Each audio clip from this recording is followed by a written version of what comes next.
udah mengajukan, kalau dengar cerita wawancara, mengajukan dia udah mengajukan AHY, tapi Iya, di tapi tim dia 8 itu Nasdem bilang kita nggak menolak, tapi tunggu sampai saat akhir. Dia nggak merasa itu kayaknya kalau ngomongnya nggak Saya kena nggak prank. unthinkable. Dia rasanya Pak Surya Paloh punya out of the box gitu, yang dia nggak unthinkable. Sebetulnya ini kan perspektifnya gini.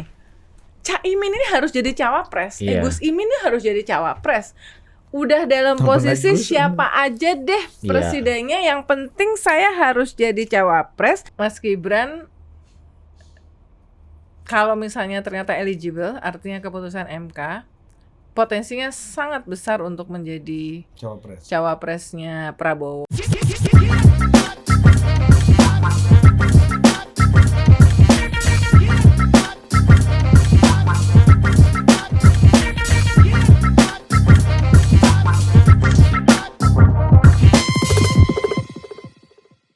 Nah, pertanyaan saya gini sih, Mbak Uni, Mas BAM, dalam konteks Anies Caimin ini gitu ya. Kalau kita lihat nih, Padahal sebenarnya kalian ngundang kita untuk ngomongin itu kan, tapi dari muter-muter. Enggak, tapi biar dua pas. Adil lu mau belajar sejarah aja masih ditimpe juga kita nih. Jangan kita terus yang salah nih. Emang nih nasib anak muda nih. Disalahkan terus, tapi kita menikmati. Nah, pertanyaannya gini, waktu Mbak Uni terakhir ketemu sama Mas Anies tuh ada sinyalmen ke sebuah kesimpulan yang out of the box nggak kira-kira yang Mbak Uni tangkap? Kan ini kan di joglonya Mas Anies itu ya? Itu kapan ya? Aku cek dulu ya tanggalnya ya. Malah cek. Biar apa namanya? Biar presisi. Biar presisi seperti kalian kan seperti juga Kepolisian Republik Indonesia. Dan kedokteran. Presisi. Dan kedokteran juga loh. Kedokteran presisi sekarang. Oh, udah sama. Udah. Itu bukan rumah sakit Bayangkara kan, Mas? Biasanya di RS Sukanto ini kan. Iya. Itu hari Jumat. Jumat tuh tanggal 22 Juli ya. 21 Juli ya. Jadi enggak deh, 22 Juli. Coba nanti dicek, bukan hari Jumat. Kalau saya menangkap naga-naga sebetulnya pada saat itu Anies Baswedan belum 100% serak dengan AHY. Dan kenapa? Karena mungkin seperti yang kemudian akhirnya dia sampaikan, sudah rame-rame ini, dia tahu bahwa partai pendukungnya, terutama Nasdem, belum serak. Padahal Nasdem itu kan ada yang pertama kali ya. Nah, jadi pada saat itu misalnya teman-teman kan kenapa kok kan muncul kriteria 0 tuh di acara itu, di sarapan itu ada 16-an ya, ini memunculkan istilah A0 ya, berani itu. 5 kriteria, tapi sebenarnya ada kriteria 0, yaitu kriteria berani. Ya, jadi karena apa ini penting? Karena ya semua yang disebut bakal menjadi cawapres saya langsung mendapatkan istilah yang dia gunakan tuh di scrutinize more, ya. Nah, jadi yang punya scrutinize more. Emang kalau Mas Anies tuh bikin kosakata gitu emang jago deh, menemukan diksi-diksi yang bagus. Saya bilang ke Pak Surya Paloh, this is unthinkable. Nah, itulah makanya ada Pak SBY. Enggak, Mas Anies waktu sama kita. Gimana? Unconditional trust dari rakyat kepada pemimpinnya. Ya kalau Pak SBY adalah nggak bos? Ini keterlaluan. Kalau pakai bahasa Inggris, this is ugly. This is ugly. Berarti dirinya tuh. Lu kok terlalu Memang gitu, gitu. Ekspresinya jadi kalau gua salah sorry. Nah, so far yang memenuhi kriteria yang berani kriteria 0 itu adalah Mas AHY, kata dia gitu. Nah, follow up questionnya of course, oke, kalau gitu kenapa nggak diumumin? Nah, jawabannya adalah ya sekarang aja koalisinya aja masih cair, maksudnya belum fix bener nih peta koalisinya nih, artinya bisa berubah-berubah. Jadi misalnya Caimin kan mandatnya adalah cawapres. Kalau dia tidak dicawapreskan oleh Prabowo, ada potensi dia untuk digulingkan. Untuk berpindah dukungan, artinya pull out dari koalisi dengan Gerindra. Nah, kalau Caimin dan PKB pindah dukungan, artinya kan apakah mendukung ke Ganjar atau kemana? Kemananya kan berarti yang satu lagi kan ke kubunya Koalisi Perubahan untuk Persatuan nih. Ya, jadi alasan belum mengumumkan adalah meskipun sudah ada AHY yang berani dan mau, jadi kan AHY ini kan berani dan mau Dan mampu juga kayaknya kan. Punya partai gitu, punya pasti logistik ada gitu kan. Terus tapi belum srek partai-partai koalisi. Kan sebetulnya kan Anies itu dikasih mandat untuk cari cawapres. Ya kan? Tapi kan bukan dia yang menentukan cawapresnya tuh disetujuin, yang dia cari itu harus disodorin kembali kepada ketua partai. Dan saya ngeliat itu semua hal yang normal terjadi di semua koalisi. Dan dia sudah mengajukan, kalau dengar cerita wawancara, dia udah mengajukan AHY, tapi di tim 8 itu Nasdem bilang kita nggak menolak, tapi tunggu sampai saat akhir. Benar. Dan sebetulnya itu juga nuansa yang terjadi di pertemuan dengan Pemret di rumahnya Anies kira-kira sebulan yang lalu ya. Jadi bukan cuma Pak SBY yang merasa quote unquote kena prank ya, tapi Mas Anies pun kena prank dari Bang Surya kan, yang udah make it deal with Pak Caimin. Dia nggak merasa itu, kayaknya kalau ngomongnya nggak kena prank. Dia rasanya Pak Surya Paloh punya out of the box gitu, yang dia nggak unthinkable gitu. Iya. Lu coba ini make sense, cuma lu aja nggak mikirin. Cuma anehnya Anies makanya out of the box ya, unthinkable. Cuma Anies dari awal itu anehnya sebenarnya dia mengaku sudah mengusulkan supaya mencoba mengajak PKB, tapi bukan ngomong Caimin loh, tapi mengajak PKB supaya ikut bergabung. Dalam konteks memperkuat Jawa Timur dan NU. Karena Jawa Timurnya mereka lemah. Kan sebetulnya dari kubunya Pak Prabowo, dari kubunya Anies dari awal yang kita tahu kan yang diincar adalah Bukofifa. Iya. Dan info yang berkembang pada saat kami berkumpul di Hambalang, meskipun nggak dari Pak Prabowo tapi dari orang dekatnya juga Bukofifa, dan semua kita tahu lah ya. Nahdliyin dekat sama Kiai, Jawa Timur, Jawa Tengah. Punya grassroots, karena kan kriterianya menurut saya kan di pihak Prabowo, misalnya Prabowo kaya ya, jadi yang dia butuhkan tuh bukan lebih kepada nambah suara ketimbang logistik ya. Kalau bisa idealnya bisa dua-duanya, tapi yang penting buat kubu Prabowo itu adalah nambah suara ya kan. Makanya dia dari awal meskipun ada PKB di situ, sebetulnya ngarepinnya Ibu Khofifah, tapi saya nggak tahu. Bukan Pak Erik. Nah, karena Ibu Khofifah udah terbukti kan di pilkada itu dapat suara berapa juta. Ya. Dan Jawa Timur dan NU ya. Sebenarnya yang misteri adalah pada saat kan Pemret ketemu sama Pak Jokowi terakhir ya, tanggal berapa itu? Dicek lagi. Itu pagi ya, dari jam 10 sampai makan siang jam 1:30. Sekitar jam 3-nya tuh Bu Khofifah ketemu sama Presiden Jokowi loh di istana. Gak ada yang tahu.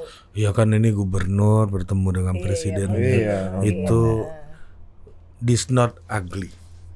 This is biasa aja ya. Biasa aja. This is ordinary. Gitu ya. Bukan tiba-tiba. BHM melihat ada misteri-misteri yang mencurigakan atau tidak sepenuhnya terungkap nggak dari Nggak, kalau buat saya yang konvers Pak SBY dan juga kemarin wawancara Mas Anies dengan Mbak Nana. Kalau saya tuh yang misteri itu kan Pak SBY ngomong ada menteri yang menawar-nawarkan kalau itu gue nanya kan, maksudnya Sandiaga Uno kan. Gue nanya tuh Bukan sama itu, Bang Bang. Sandi, gue nanya. Bukan Bang Sandi itu. Budi Aristiadi. Tapi yang menarik kepada Tempo paling enggak Sandiaga Uno bilang bahwa ide itu datang dari Pak Jokowi. Nah, kalau dia mau maju gitu. Nah, ini cek aja Mas Sandi. Informasi A0. Aduh, mati kita. Coba bacain dong. Kayaknya satu-satunya menteri yang dimaksud Saya nanya, menit 39.50 SBY bilang ada menteri datang ngajak bikin koalisi PD, PKS, PPP atas sepengetahuan Pak Lurah. Kayaknya satu-satunya menteri yang dimaksud SSU ya. Karena logikanya kan di antara yang tiga itu yang ada menteri cuman Sandi sama Bang Soeharto Mono Arfa kan? Yang notabene masih dihitung sebagai P3 lah ya. Terus dia jawabannya, masa sih? Iya. Ya udah. Nggak menjawab dong. Tapi kalau di Tempo dia mengakui. Dia doang. Iya. Budi Aristiadi itu. Tapi kan Budi Aristiadi bukan menteri. Menteri Budi Aristiadi menteri. Wah, Ih, memang kan ini kan sekarang. perawakan belum. Sekarang Nggak menteri apa baru. ngomongnya. Kan tidak ada di partai itu. Nah, ini kita masuk ke topik lagi nih, Mas BHM. 6 bulan yang lalu lah, ini perjalanan panjang ke KPU lah. Dan 6 bulan yang lalu itu kayaknya hawa-hawa pencalonan Mas Anies masih sangat berat gitu. Tapi memang ini adalah pikiran yang thinking out of the box gitu ya. Out of the box artinya out of the environment gitu. Jadi Pak Surya berpikir di luar lingkungannya yang ada. Lingkungannya yang ada kan PKS sama Demokrat Ya, gitu. dan Jadi kebenaran lingkungan ya. iya, dan kebenaran itu adalah Anies AHY. Ternyata Pak Surya berpikir di luar lingkungannya gitu. Dan mungkin pikirannya memang dari awal pun inginnya dari luar lingkungannya itu gitu. Nah, apa yang gimana sih, kan BHM cukup mengenal juga Pak Surya gitu ya. Iya. Dan beliau ini kalau udah susah kayak gitu kan sangat susah itu menyatukan tiga itu ya, salah satunya cara kan dengan Anies AHY, nggak ada pilihan lain gitu. Tapi ya kalau Bambang Pacul itu pakai istilahnya ini Pak Surya ini Korea katanya, dia nggak akan berhenti, makin ditekan makin jalan gitu. Iya. Nah, apa yang membuat Pak Surya itu kira-kira sulit untuk berpikir di dalam kerumunannya ini yang udah Anies AHY ini dari awal gitu? Iya. Kalau saya sih gini ya, orang kan sering memperhatikan popularitas hubungan dekat. Tapi kita juga harus memperhatikan asal bukan. Kalau menurut saya kan, kalau dulu kalau Ibu Mega mungkin ke Pak SBY asal bukan SBY gitu kan. Masih kenceng, yang nggak tahu sekarang udah baikan belum. Ya. Katanya naga-naganya kesannya dari itu kata-kata itu yang disebut bahwa ada pertemuan Dengan Puan ya. Puan dengan ini akan ke Ganjar, tapi kita lihat. Tapi dari dulu kan Pak SBY-nya ke Bu Meganya selalu Nggak ada berusaha masalah. mendekat dan Bu menghormati. Meganya yang nggak Yang masalah kan di Bu Meganya yang asal bukan SBY-nya. Lalu kita lihat juga kalau buat Pak Surya Paloh, setahu saya asal bukan Prabowo. Karena itu saya tidak heran ketika Pak Prabowo diangkat jadi Menhan, hari yang sama Pak Surya Paloh mengundang Anies ke kondang dia. Jadi cek aja. Iya. Itu kan kaget Iya, semua orang kan tiba-tiba Resiprokalnya diundang. ya, iya. Calon presiden udah Iya. gini gitu kan. Jadi Tapi iya. saya pikir gitu. Jadi kan sekarang tuh masalahnya yang tidak dipublikasikan oleh teman-teman saya melakukan jajak pendapat, yang dikeluarkan tuh kan popularitas. Yang tidak dikeluarkan tuh yang asal bukan, tapi mereka punya. Contohnya ada satu partai popularitasnya mungkin sekitar 22%, tapi mereka tahu asal bukannya itu 28%. Jadi artinya partai itu ya dia Daya harus tolaknya memperebutkan 28% itu udah nggak mungkin dia pakai kan? Ada 72% yang udah jelas committed sama dia 22%, ya yang bisa diperebutin yang sisanya itu aja. Kemarin gini Mas, benar juga. Karena tesisnya Opung Panda dalam melihat situasi bubar jalannya Pak SBY dan Pak Surya, itu karena dia sesimpel ini. Itu ya aku bilang dari lama. Surya sama SBY ini nggak mungkin bersama. Udah dendam lama ini Surya sama SBY. Ketika waktu itu ada persoalan hukum yang coba diungkit soal BLBI, ada kasus Tiara Medan, macam-macam lah kata Opung Panda. Tiara, ya, iya. betul. Itu yang menjadi variabel penting. Dia yakin nggak mungkin Surya ini pasti akan barang ini nggak mungkin Dan sebenarnya Pak bersama. Surya juga pernah menyinggung soal itu sih di pertemuan. Tapi What do you dengan think? Pemret. What do you think tesis? Kan lagi Saya balik ke setuju. asal bukan ini. saya setuju, tapi asal bukan Pak Surya pada Pak SBY itu tidak sekeras asal bukan kepada Pak Prabowo kalau menurut saya. Ya, jadi karena waktu itu dia nggak punya alternatif lain, Apa boleh buat? dia apa boleh buat, tapi dia masih berharap pada alternatif, makanya dia menunda sampai saat akhir. Benar. Siapa tahu saya nggak perlu dengan Pak SBY ini. SBY. Oh iya iya iya Dan iya. sebetulnya gini ya, juga sempat beredar selentingan juga bahwa ada satu tokoh yang pernah jadi tamu kalian juga ya, tokoh politik yang waktu dia mau bertanya kepada saya pada saat dia tahu bahwa saya pergi ke peresmian museumnya Pak SBY dan Bu Ani tanggal 17 Agustus di Pacitan. Di sana dapat kabar nggak bahwa Demokrat sedang mengevaluasi Anies Baswedan karena elektabilitasnya yang nggak naik-naik gitu loh. Dan upaya untuk berhubungan, komunikasi apa segala macam itu bagian untuk menjajaki itu. Nah dari sisi Pak Surya kan gini ya, dan Nasdem itu merasa sudah berdarah-darah. Pertama udah keluar duit paling banyak ya dengan keliling. Buat Mas Anies. Iyalah untuk ini. Dan berdarah-darah itu kan termasuk ngambil risiko. Juga mengambil risiko. Bisnisnya ke Tempo kan memuat bagaimana bisnisnya Pak Surya Paloh terganggu apa segala macam.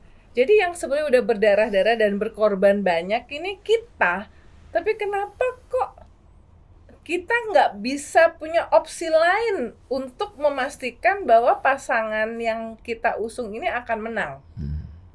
Secara pragmatis ya. Artinya dia menganggap Mas Ahaye tidak punya variabel kemenangan itu, tidak menyumbang variabel kemenangan bagi Mas Anies gitu. Tidak mikirin bahwa kita ini udah berdarah-darah sedemikian sehingga tidak bersimpati untuk mencoba juga. Kan ini kan calon, kan sebenarnya gini ya, kalau jadi 4 kan PKB suaranya paling gede. Sebenarnya Demokrat kan suaranya persentase suaranya di antara tiga itu kan paling kecil.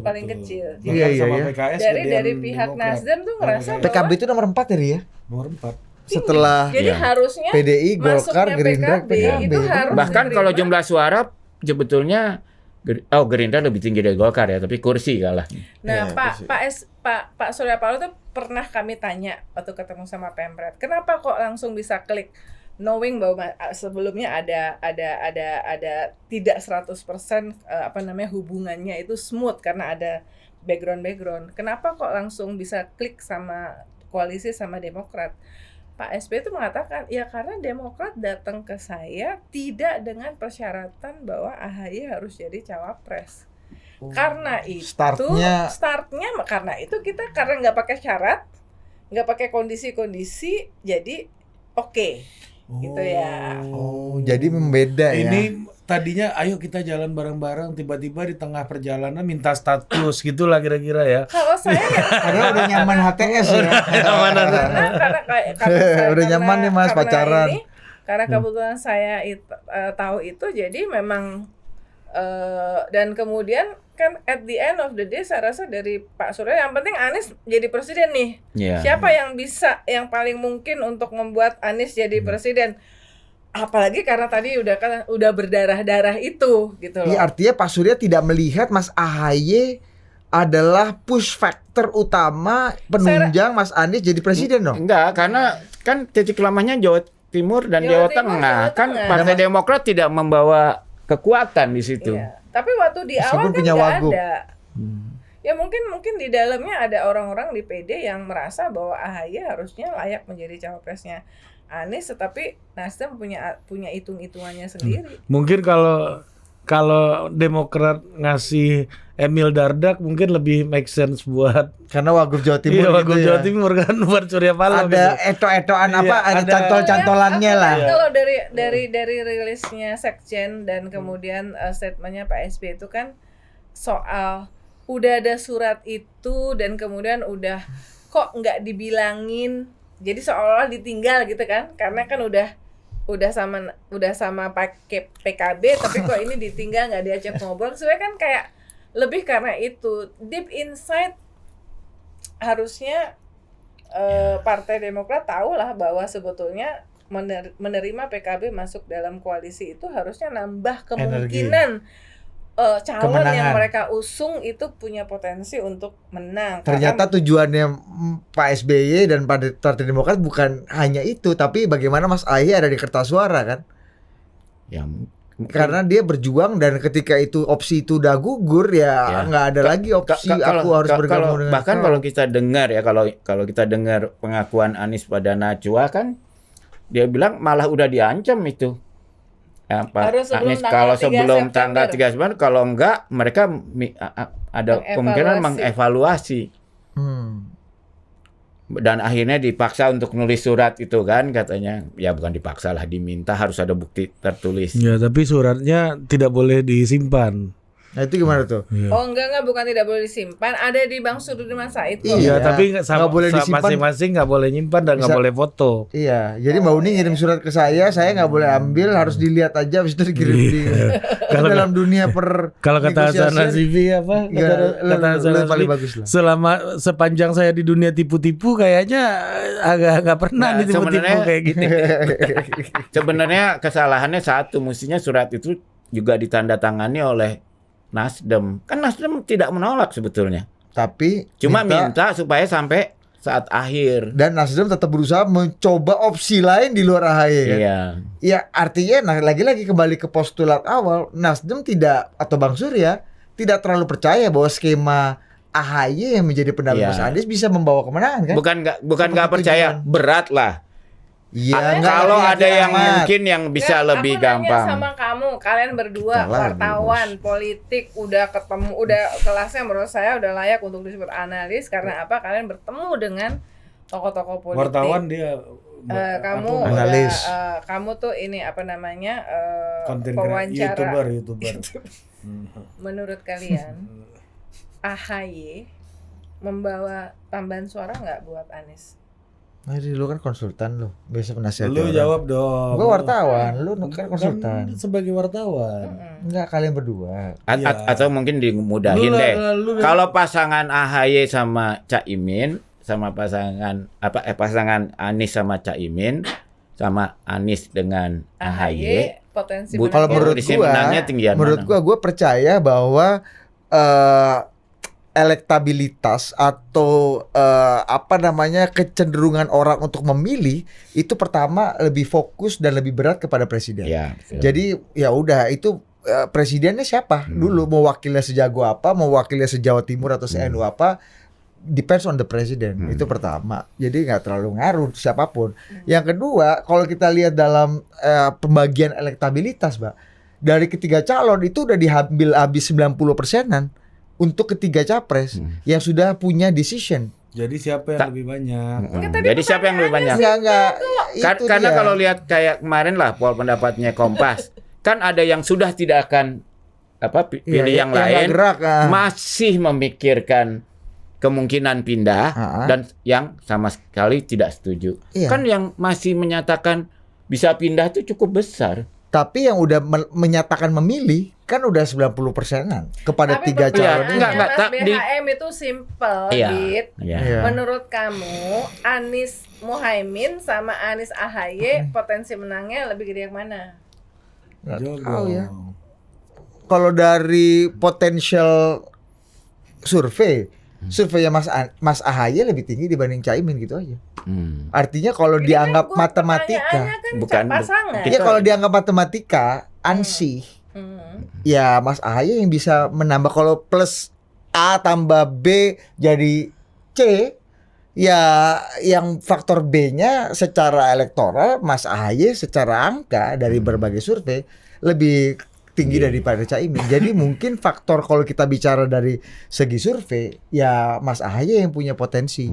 Meskipun tadi dianggap secara fatamorganik Caimin dianggap menutupi lubang besar dari Mas Anies yang dianggap Islam perkotaan, mewakili Islam politik, tadi Eka atau segala macam, itu Mas Caimin menutupi lubang fatamorganik yang belum tentu tepat juga gitu, bahwa itulah. Ya seperti dulu Pak Jokowi terakhir-akhir pindah cawapresnya Ma'ruf. kan. Tapi itu apakah nggak menentukan loh untuk menang terhadap Prabowo? Kan bedanya tipis. kalau seandainya bukan Ma'ruf waktu itu wapresnya Pak Jokowi, ada nggak kemungkinan Prabowo yang menang waktu itu? Ya, nggak tahu lah mas, nih gua exit poll dong. Survei. Lu ditanya sama senior. Oh iya. Jangan Ya, mungkin, menunjuk ya. Anda. Iya. Ya mungkin aja Anda mas, ini karena kamu- kan ini post tukang factum, gimana, Ari? post factum. Menurut Jadi kamu Kiai gimana? Ma'ruf Tukang secara lu post bijak, factum kita bisa menyimpulkan bahwa Kiai Ma'ruf adalah variabel yang sangat penting menjadi jalan Di Jawa bagi Pak Timur. Jokowi untuk masuk ke periode dan menangi periode kedua. Dan nuansa Islam. Kan ya Kalau tadi. kalau gue sih ngelihat ya Caimin ini sebagai sebuah upaya Mas Anies untuk ya Caimin akan memberikan potensi suara yang lebih besar, bukan Di suara Jawa ya. Timur. Potensi suara yang lebih besar karena kalau kita lihat approval rating Pak Jokowi itu Pak Jokowi 80%. Nah, di 80% itu kan ada Caiminnya tuh. Iya. Iya kan? Jadi ini adalah Imin faktor ya. pintu masuk Mas Anies ke dalam narasi keberlanjutan sebenarnya. Jadi untuk kita menggarap 80%. Nah, tadi. marketnya Mas Anies itu cuma di 20% ini nih yang perubahan ini nih, Iya, iya. gitu kan? ya, jadi kalau dari kalian berdua kan kira-kira gini, kalau Pak SBY melihatnya politik beda-beda. ya, Beda. makanya kalau Pak SBY kelihatannya kayak dia kan. Tambah Ini A, kan politik tambah B. itu matematik. Ya. A tambah Jadi B. karena C. Agus AHY lebih tinggi elektabilitasnya ketimbang Caimin, sebagai cawapres. mestinya lebih masuk akal menang. Ya. Ya, Matematically. katanya begitu. Kalau aku Sementara lihat, ya. kalau yang Pak Surya Paloh lihat, wah ini bolong besarnya di Jawa Timur. Jawa Tengah. Ya, dan Jawa Tengah. Ya. Dan Yang di mana Jawa itu Timur approval yang bisa rating jalan itu. ketemu ulama-ulama Jawa Timur, Jawa Tengah itu ya Caimin. Dan di dua kekuatannya. provinsi itu approval ratingnya Pak Jokowi kan gede banget. Kalau baca survei, yang saya baca itu selalu dua. Yang pertama kali saya baca tuh Mas BM. Pertama itu top of mind. Berarti kita tahu berapa suara solidnya Ya. si kandidat. Kalau Mas Anies tuh top of mind-nya cuma 12% kok. Pak Prabowo sekitar 20, Pak Ganjar sekitar 22. Itu Kata siapa itu survei yang hampir siapa? semua polanya kayak gitulah, kalau di tipikal. Nah itu top Jadi of nggak mind. ada yang bisa 50% lah ya. Nggak ada. Nah yang kedua itu approval rating. Approval rating itu kan soal change or continuity. Nah approval rating incumbent berapa? Kalau 50% approval rating incumbent lawan change. Lampu kuning ya. Ya ini tagline-nya perubahan nih. Kayak dulu George Ahok Bush lah. sama Obama. Obama Enggak dong. McCain sama McCain. Obama. Ya kan? Atau- setelah George Bush kan Obama. Iya. Ya approve rating. Tapi lawannya McCain. McCain Iya. kan Republikan. Iya, Ya kan? McCain keberlanjutan ibaratnya Keberlanjutan gitu. Obama change. karena approval ratingnya rendah waktu itu. Betul. Nah, habis itu kalau 60-70 berarti ya kita harus berkolaborasi dengan incumbent. Kalau di atas 70 sampai 80 kasih leher. Nah, ini dari upaya untuk memberikan leher kepada incumbent. Atau membangun jembatan ya. Ada membangun jembatan untuk keluar dari Iya. kotak tadi. Kotak captive ya. Captive, kalau bahasanya Ben Anderson itu keluar dari tempurung. Nah, karena kamu bikin jajak pendapat, kalau kita tanya teman-teman jajak pendapat ini kan aneh ya. Pak Jokowi itu kan approval ratingnya di atas 70% ya. Bahkan ada yang 80. 80. Tapi yang nggak dikeluarin teman-teman kan kita ditanya, apakah Anda setuju Pak Jokowi diperpanjang? Yang tidak setuju tuh di atas 70% juga. Iya. Yang setuju cuma 30. 30-40 kalau kata Bang Muni. Dan Iya. mungkin harus ada Artinya lumayan gede juga. Gede itu Mas. Iya. 30. Nggak ada 40%. elektabilitas capres kita yang sampai yang kayak segitu Iya. sekarang. Iya, katanya Iya, orang yang tapi artinya 30-40. di ronde artinya nggak bisa satu ronde. Iya. Dan di ronde kedua pasti kalah kan. Nah, inilah caranya bahwa ini kan soal kita kayak dagang ya. Iya. Potensi mau main di potensi market kecil tapi solid apa mau main ke potensi market yang gede. Betul. Dan Yang belum tentu kompatibel juga. belum tentu kompatibel. Karena bisa jadi daya Tapi, tolaknya saling lihat. besar. Mas Anies sudah mulai ngomong memuji Pak Jokowi kan sekarang. Iya. Ya mengalami kalau istilahnya Pak Bambang Pacul tuh penghalusan kultur. Dan lo kalau lihat wawancara Mbak Nana, Mbak, Caimin pun udah mulai mengafirmasi Iya. perubahannya Mas Anies. Iya, jadi Oh kan dalam kita di Dan- perubahan dan memang dalam omongan- NU itu ada gitu-gitu. omongan Pak Surya soal selamat tinggal cebong kampret itu agak valid sih menurut gua, valid sih. Sebetulnya dulu Iya. awalnya sempat ada, jadi waktu pas Pak Surya itu ketemu sama Pemret itu malam sebelumnya ketemu sama Pak Jokowi.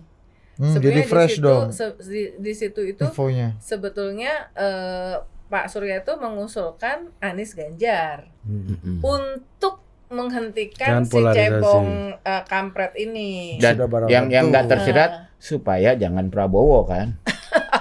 Pokoknya itu. Karena dulu Bang Zulfan pernah ngomong, semuanya dinamis, dari semua DPW menyampaikan siapa capres yang mereka inginkan. Ada nama semua. Ada nama semua, ada Anies, ada Andika, ada Reri Murdijan, Ya, macam-macam katanya lah. ada macam-macam lah. Dan? gitu. Hebatnya tidak ada satupun nama Prabowo. Kenapa itu ada mengafirmasi hebatnya ini? BA. Bang? Kenapa ada hebatnya ini, Bang? Mengafirmasi BHM punya barang. Sebetulnya ketika akhirnya Pak Surya Paloh itu memutuskan koalisi dengan PKB dan kemudian menjodohkan Anies dengan Caimin, kalau saya sih ngelihatnya mungkin sebetulnya Pak Jokowi juga lumayan lega ya. Artinya Ada siapapun ya itu ada orang kita gitu ya. iya. Ada orang kita di situ ya. Terlalu PSI loh. Ini NU banget. Pokoknya siapapun yang berkuasa ada Benar, orang yang NU. Kita. Jadi ada orang, jadi di tiga siapapun, dan ini kalau Iya. di kubunya Nasdem, dan bahwa kemudian jam 5.45 itu kemudian Bang Surya itu ketemu Pak Jokowi, banyak sekali termasuk media dan apalagi netizen, apalagi pendukungnya Demokrat mengatakan bahwa tuh kan sebetulnya yang menentukan itu nama itu datangnya dari Pak Lurah. Pak Lurah. Karena keluar dengan happy semuanya Iya. gitu ya. Padahal itu sudah diambil sebagaimana kronologis yang sangat detail yang kita dengar di acara Mata Najwa, sudah diambil keputusan, tetapi Pak Surya ingin kali ini kulon nuwun supaya nggak ada hard feeling, menyampaikan bahwa FYI. bahwa sudah memilih Caimin, melaporkan lah ya. Jadi karena bagaimanapun kan Nasdem masih ada di koalisi pemerintahan ya, dan yang dipilih adalah ketua umum PKB yang juga masih ada di pemerintahan. Jadi it's a keep communication better dari sebelumnya yang dianggap Bang Surya itu nggak ngomong-ngomong gitu ketika. Dan ya gimana Bang? Ya, jadi benar kan yang selalu kita bicara sama ini, Pak Jokowi berhasil mempertahankan pengaruhnya tidak terkena lame duck. Ya kan? Biasanya kan presiden yang udah selesai masa jabatannya udah mulai ditinggalin sejak Hebat kapan? loh. Menurut aku Pak Jokowi presiden yang even lebih strong Dan- ketimbang Presiden Soeharto. Iya, dan yang menarik Mbak, apa katanya? Even lebih strong daripada Presiden Soeharto. Loh, kan Presiden Soeharto memerintah di era tidak ada demokrasi, tidak ada media sosial, tidak ada yang berani mengkritisi dia, dan dia strong karena itu. Tapi Pak Jokowi kan di era yang demokrasi semuanya bisa mengkritik, tapi dia bisa ngejaga itu koalisi dan cawe-cawe dan masih punya grip. Artinya, Iya, tapi kan yang diomongin sama Mbak Uni tadi dari kronologis itu BM. Artinya Pak Jokowi tahu setelah barang ini jadi dong ya. Sama berarti. kayak Mas Anies dong. Nah, ini dulu. FYI. Nah, Iya, iya, saya kira tembusan aja nih kan. Atau ada skenario lain katanya. Ada skenario lain katanya. Ini juga bagian seperti yang diungkapkan Pak SBY. iya. Ada mastermind, ada Iya. dalang di balik ini, dan orang kan pasti nunjuknya siapa lagi gitu. Iya. Musang berbulu domba. Well, it's very simple Tadi ya. gini Sebetulnya dong, kan, sebetulnya ini kan perspektifnya gini. Caimin ini harus jadi cawapres, Iya. Gus Imin ini harus jadi cawapres. Udah dalam posisi Gus siapa aja deh presidennya, yang penting saya harus jadi cawapres. Dia sudah tidak mencalonkan diri untuk ke DPR, jadi udah nggak ada pilihan. Mandatnya harus jadi One way cawapres. ticket, one way Ya, ticket. jadi Ah, yang ternyata kemudian sementara di sini digantung terus nih Iya. di Prabowo kan. Dan sekarang ini terjadi pada Sandiaga Uno di P3. Itu bisa lagi ada kejutan lain kan kalau ternyata sampai Ridwan saat Kamil. akhir nggak juga Ternyata jadi Ridwan cawapresnya. Kamil. Itu gue menarik nih. Yang terakhir nih. Ini ada muncul belakangan, bahkan udah ada posternya nih. Kirim ke gua beberapa politisi nih. Ganjar, Ridwan Kamil. Iya. Ini Ah, informasi itu A0. Itu gimana coba bacanya Ya, gimana? karena Kayaknya- Jawa Barat itu Jawa PDIP Barat. ya Jadi sama Ganjar Ganjar mengirim ke lu dan ke gua sama. Jadi at the end of the day kalau kita Nggak, lihat tunggu dulu. semuanya Itu pertimbangan gimana? elektoral. Itu gimana Ganjar, Ridwan Kamil memang situasinya? Ridwan Kamil Gimana dan udah adik-aduknya? dua nama menguat di kubunya Mas Ganjar PDIP untuk menjadi cawapres. Pertimbangannya sama seperti ketika orang Ya. mengincar orang yang bisa menambah suara di Jawa Timur dan Jawa Tengah. Ini Jawa Barat. Kan kalau Mas Ganjar kan udah jelas di Jawa Tengah kuat banget. Iya. Ya kan? 5 Jadi juta. tapi PDIP kan bermasalah di Jawa Jawa Barat, ya Karena kan? itu Mas Anies dan Pak Prabowo banget lah ibaratnya gitu ya. Ya, jadi makanya menguat dua nama dan dua nama ini kan sebetulnya Siapa sama tuh? di mata Bu Mega oke Siapa tuh? dua-duanya. Ridwan Kamil sama Sandiaga Uno. Sandiaga Uno tuh kuatnya menurut orang PDIP Di ya luar Jawa. Sumatera. Luar Jawa. Dia membawa suara untuk Sumatera. Ridwan Kamil di Jawa Barat. Opsi Ya, tradisionalnya Bu Mega yang selama ini dipercaya ada NU dan cukup senior itu udah nggak laku lagi dong BM untuk melihat circumstances terakhir nih. Enggak, karena kalau di Jawa Timur kan Ganjar udah kuat. Di Jawa Timur, Jawa Tengah terutama. Jawa Timur juga Iya. relatif kuat lah. PDIP. Karena banyak juga PDIP politisi juara, senior kan? yang dekat dengan Bu Mega itu bicara, lu percaya deh Bu Mega ini akan kembali ke formula Mega. Formula Mega itu ya seperti Tiga. dia Seperti zaman dia sama Pak Hamzah. Pak Hamzah, seperti dia sama Kiai Hashim, seperti Pak Jokowi dan JK dan Kiai Maruf. Intinya ijo. Dan Ridwan Kamil kan Ijo, ya rada-rada PKS ijo. dulu. Yang mendukung dia Hah? jadi gubernur kan PKS. Pertama yang PKS kok mengajukan hijau? enggak, yang mengajukan Ya, Ridwan Islam. Kamil pertama jadi gubernur wali kota apa gubernur ya? PKS kan yang pertama. PKS Gerindra. PKS Gerindra. Tapi Dan nggak wakil ijo. gubernurnya juga PKS. Dan dia bikin Masjid Al-Jabar Ya.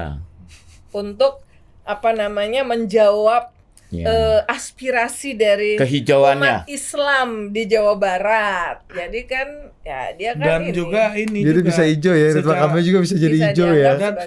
dan sebagai- Nah, tapi kan ya itu sekarang kalau Sandiaga Uno kalah oleh Ridwan Kamil, ya mungkin dia juga akan Mungkin cari yang kalau mau. buat Kang Emil adalah kalau ternyata Ibu Mega memilih Kang Emil, pertanyaan berikutnya adalah apakah Kang Emil harus resign dari Golkar? Ini beda. Orang ada yang mengatakan bahwa dulu Pak JK nggak perlu resign dari Golkar tuh Iya. ketika menjadi cawapresnya Pak Jokowi, padahal Golkar Bahasanya- tidak mendukung Iya. Pak Wiranto Jokowi. Salahuddin Wahid waktu itu Iya. ya. Cuma mungkin kan memang posisi Pak JK di Golkar dibandingkan dengan Kang Emil yang newbie di di Golkar mungkin agak beda itu menurut saya ya. Yang kedua, Kang Emil ini pegang posisi wakil ketua umum bidang penggalangan dan pemenangan pemilu kalau nggak salah ya. Artinya dia harus kerja keras untuk Golkar kan. Gimana dia kemudian bisa kampanye juga misalnya untuk kepentingan Golkar. menjadi cawapresnya Kotel efeknya lebih dapat untuk cawapresnya Golkar ini, ya. kecuali kalau ternyata Golkar ternyata pindah Iya. Bisa ke juga. mendukung. Jadi akan otomatis membawa Golkar atau seperti Iya. dulu 2004. Ya, iya kan Golkar bisa lihat juga kalau Prabowo nggak jadiin calon Golkar cawapres, Iya. PDIP menjadikan orang Golkar cawapres, Iya, ya mungkin iya. ya pindah Kalau juga. dulu kan Golkar itu kan cekinongkang BM. Dulu punya Wiranto Salahuddin Wahid, ya kan calon resmi Golkar, tapi ada Pak JK SBY, Ada SBJK. orang kita juga. Ada orki juga cekinongkang bahasanya nih. Untung sama Ya, untung. ya. Kalau Wiranto menang kita punya presiden, kalau Pak JK menang kita punya wapres, dan itu terbukti bahwa setelah menang Pak JK taking over Tapi take over Golkar dari Bang Akbar yang sangat kuat waktu itu membawa tapi Golkar menang pemilu. kalau Pak Prabowo ditinggalin oleh PKB lalu ditinggalin Golkar cukup nggak dia? sama PAN juga mah ya. Apa cukup? Cukup. Gerindra PAN ya. Cukup. Cukup ya? Cukup. Kan 110 kursi. Nah, disitulah Pak Erik nggak dari 115 kan minimum. Iya, 115 ya. Pak Erik jadi kuat Jadi dong 118 apa berapa ya. gitu. Mbak denger juga nggak Pak Erik akan masuk Golkar gitu? Oh, nggak dengar. Enggak ya? Nah, jadi balik lagi ke Ridwan Kamil tuh ya. Mm-mm. Ya kalau kita lihat sih Baru denger PKS jadi hijau nih BHM. iya. Tuh Ini kan menarik nih tendensinya opsinya. belakangan seperti itu. Mm. Kang Ridwan tuh lebih lebih ke NU. Islam Orang kayaknya cawapres yang punya elektabilitas sempat menjulang tinggi itu kalau misalnya Ridwan Kamil maju ya dia. Iya. Iya. Kalau tadi bicara matematika A plus B Iya ya. kan dulu kan gini waktu kasus Duka, kasus beliau duka. ya kan waktu ini peristiwa duka ya. Gerindra 12,57%. Enggak, lihat jumlah kursi. Jumlah aja. kursi berapa nih? Jumlah kursinya 78. PAN Kemudian PAN jumlah 40-an. kursinya 44. Iya, cukup. Cukup ya. lebih dari cukup. 115 ya. Cukup. Nah, Aman barang ini. iya cukup kemarin udah Kecuali PAN ikut pindah. ya itu baru PAN Iya. ke Tapi Ganjar kalau gitu ya misalnya. mungkin PAN-nya harus jadi cawapres Karena- di situ. Pak Erik dong. Pak PAN Tapi ngangkat Erik ya. nggak dalam race ngangkat nggak AHY Imin ya, AHY Imin Anies Imin, Sandi AHY, Ganjar RK dengan Prabowo Erik. Nanti kita bahas di balik layar total politik ya. Oke. Kalau menurut saya makin dipastikan 2 ronde kan yang jelas. Nah itu Ya kan karena Ridwan Kamil tuh Tapi ya- kalau lihat dari teori gedenya akhirnya di ronde kedua kemungkinan Jadi masih boleh Prabowo. ini, apa namanya Prabowo dan Ganjar. di klipnya. Prabowo dan Ganjar. Iya. Siapa menjadi cawapres Ganjar? Apakah Sandi Uno atau Ridwan Kamil? Iya, itu menarik Iya. itu. Bahwa dia udah Menarik. punya jawaban. Enggak, karena gini, kalau kita lihat ya dari hasil survei ya kayaknya di survei top of mind yang sempat 2 digit itu cuma Ridwan Kamil. Untuk cawapres. Sebagai capres. Lu Oh, jangan capres. lupa Pak Sebagai Erik, capres. Pak Erik, Bukan, cawapres Pak Erik. Ya, Dua digit loh dalam gua berbagai nyebut survei. survei capres nih. Kan capres. ada 3 orang tertinggi Iya, ya kan, Pak Ganjar, Pak Prabowo, Mas Anies. Ya. Nah, yang sempat ikut 2 digit tuh cuma Dan itu Kang Emil. sangat menutupi kelemahan Ganjar di Jawa Barat, iya, Ya. sempat Fata ikut Morgana gitu. juga sama kayak Pak Iya. Caimin di Iya. Jawa Timur. Jawa Timur. Nah, Tapi menurut gua dengan dan Caimin satu lagi gini, soal Jawa Barat nih, kayaknya ya ini yang belum ada nih, siapa sih terakhir paling tidak di 3 pilpres belakangan ini ya, itu nggak ada tokoh representasi Jawa Barat yang muncul di panggung politik nasional loh. Iya. Iya, 3 kali pilpres ya. Dulu Iya. Pak Agum terakhir ya. Iya. Iya. Enggak Ginanjar dong dulu. Ginanjar. Ginanjar yang Nggak, di paling kuat. pilpres. Oh, di pilpres. Pilpres, Pak iya. Agum kan juga nggak pernah. Pernah dia, 2000. tapi kalah di ronde Oh, iya. awal-awal. Mas Agum Di Gumelar. ronde 1 udah Begitu kalah. kecilnya sampai gue nggak Ini- ingat. Ya Allah maaf ya, tega Pak banget nih Panji Agum. masyarakat. Panji manusia milenial. Jadi ada IDN Times. udah Jangan lupa ya, saya dari IDN Times. Iya. Kalian anak muda milenial mesti ini dong. nggak ada mesti milenial baca. yang bangga dibilang milenial ini kayaknya. Iya. Gen Z gimana kalau Gen Z? Apalagi Gen Z. Apa, Gen Z? IDN Times Langsung ya. kena mental health Iya, Gen Z itu dibilang udah Gen Z. maknanya udah mengalami penyimpangan tuh Gen Z Iya, orang milenial. Gen Z dengernya Peramli sekarang bos. Iya, Tapi emang menarik, saya pengen lihat juga nih jejak pendapat setelah ada perubahan ini gimana. Iya sih menarik ya. Kalau menurut gua dengan hadirnya Caimin dengan Mas Harus- Anies itu apalagi dengan penolakan Bang Surya Paloh secara hebat dong ya. hebat. Iya, makanya. Jadi dia Hebat. tuh cepet Oh, dia memang paling lihai mencuri di tikungan istilahnya. Nah ini cep dan nyapresin paling duluan. itu kayak Kan? nusuk tuh. Terus kemudian Deklarasi. mendeklarasikan paling duluan, membuat semua jadi, hah? Iya. Ingat Anting ke 2014 sebelum Bu Mega memberikan tongkat estafet mandat kepada Pak Jokowi, Bang Surya dulu barang itu masuk. Ya. Memang prinsipnya memang Bang Surya ini karena punya perusahaan media memang breaking the news gitu kan. Iya, selangkah ke depan. Abis Tapi itu begitu bikin heboh, abis dari menghadiri deklarasi di Surabaya, langsung pergi ke luar negeri, Iya. supaya nggak dikejar-kejar sama. Tapi dengan hadirnya Caimin dalam gelanggang yang dianggap mewakili NU dan sudah ada penolakan terbuka dari struktur PBNU bahwa Langsung jumpa pers Langsung, ya, ketua keras. PBNU tidak boleh ada yang membawa-bawa NU. Langsung tuh. Gusmen Gus Yakut langsung foto sama Pak Erick Thohir menghadap bendera lagi berkibar berdua. Gitu-gitulah. artinya Oh iya ya, Gusman itu juga pernah disebut-sebut potensial Cawapres, cawapres ya. untuk Ganjar. Itu kan Mbak, itu kan artinya itu merangsang mungkin calon-calon presiden lain, kekuatan politik lain untuk juga mempertimbangkan NU. Jadi ini Karena game kalau changer dong. iya, karena kalau enggak NU-nya akan landslide, the winner takes all, diambil semua sama Caimin. Karena enggak ada NU-nya sebelah, enggak kok sebelah bukan NU. Ya. Sebelah. Yang paling NU aing. Tapi Meskipun ada penolakan dari struktur, tapi ya gimana faktual aing. tapi NU sendiri kan faksinya banyak ya. Betul. Ada NU Jawa Timur sama NU Betawi itu beda banget, Betul, apalagi betul. Sumatera. Nggak, maksudku paling punya legitimasi. Enggak, ya. Nanti Pak ketika JK, yang lain nggak ada. jangan lupa, dulu jangan lupa juga. Pak JK juga antara NU atau Muhammadiyah Iya. atau diterima oleh kedua Iya. belah pihak. Pak Pak Yusuf Betul, Kalla, SBY. mentornya Anies NU yang Baswedan. it's me kalau Pak JK. SBYK itu dulu paling banyak didukung oleh segmen NU walaupun Iya. ada Gus Solah dan Iya. Ya. Kiai Hasyim. Kiai Hasyim waktu itu Ya. gitu. Jadi Nggak dibicara narasi NU ini ya. itu kan Ya.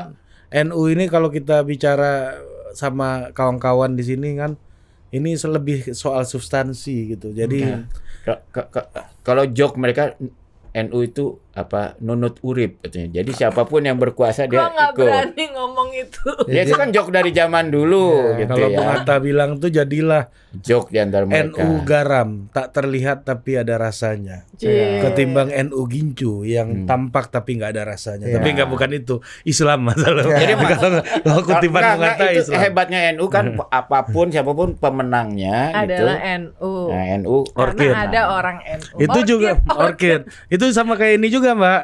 Kalau Pak Prabowo bersama Gue Mas jadi ingat di Jawa Tengah kan dua pasangan kan cawagupnya kan NU. NU. Satu gue mau nanya, Mas Gibran gimana ya? Nah, ini mau ngomongin kalau Pak Prabowo Gibran terus Bukan Erik. apa Ganjar X gitu kan. Nanti yang menang PDI juga. Tenang aja. Iya. Ini cekinongkang tadi ya. sebenarnya bukan Pak PDI yang menang Projo. Kalau Munces dong. Mas Gibran gimana Mbak terakhir? Kabar-kabar kabur. Beberapa relawan udah deklarasi. Enggak. Kalian lebih akrab Lah, sama. Ini udah wawancara di Pracima Kalian kan juga Twin. gini. Kalau menurut aku Mas Gibran kalau misalnya ternyata eligible, artinya keputusan MK, potensinya sangat besar untuk menjadi cawapresnya Prabowo. Karena apa? Karena Prabowo ini benar-benar menikmati kotel jas efek dari kedekatannya dengan Pak Jokowi. Ya kan? Jadi efek Jokowi ini sangat penting buat Yang lain berharap kotel efek NU, kotel efek Kotel apa efeknya ya. dari- Kotel efek Jokowi ya. Karena jangan salah loh ya. rasain banget gitu ya. betul di situ. Fokus di sini. Dan yang paling Jokowi ya siapa lagi kalau bukan anaknya gitu kan Mas Gibran. Karena jangan salah ya. Dulu Prabowo kan dulu awalnya kan dia leading di poll. Pak Jokowi itu kan menyatukan yang asal bukan Prabowo zaman itu. Iya kan? Nah, sekarang kalau Siapa aja Bu Mega? simbol dari Pak Jokowi itu sekarang malah mendukung dia ya.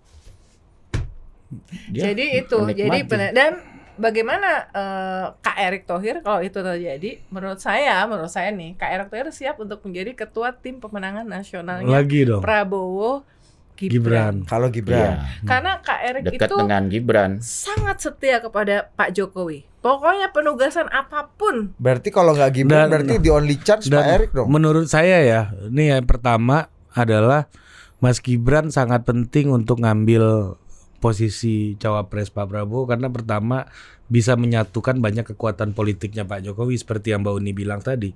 Dan yang kedua, Karena kan jadi mungkin bisa menjaga bahwa di situ Golkar akan tetap di situ Iya, misalnya. betul. Dan yang kedua Pak Jokowi juga akan mikir, ini Pak Prabowo udah sangat senior, ya kan? Udah sangat senior, tenaganya udah nggak terlalu banyak untuk kemana-mana.